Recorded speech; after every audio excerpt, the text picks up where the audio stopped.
Everyone, अस्सलाम वालेकुम। उम्मीद करती हूँ आप सब खैरियत से होंगे। आज हम बात करेंगे आई डार्क सर्कल्स पर, जो कि आप देख सकते हैं कि रमज़ान की वजह से सारी रात जागकर हमारी आंखों के नीचे डार्क सर्कल्स पड़ जाते हैं। काफ़ी लोग मुझसे पूछ रहे थे कि उनको रिमूव करने के लिए कोई प्रोडक्ट बता दें या कोई रेमेडी बता दें। तो आज मैं आप लोगों के साथ जो शेयर करने लगी हूँ एक बहुत ही ज़बरदस्त प्रोडक्ट है। 1 मिनट में आप लोगों को दिखा दूँ। ये लेडीज शॉप पीके का ये एक बहुत ज़बरदस्त प्रोडक्ट है, आई डार्क सर्कल सीरम।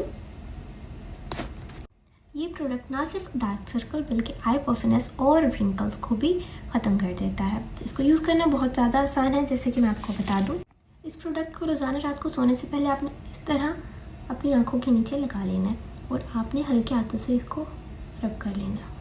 बस ये प्रोडक्ट 100% ओरिजिनल है और इनकी वेबसाइट का लिंक मैं आपको डिस्क्रिप्शन में मेंशन कर देती हूँ।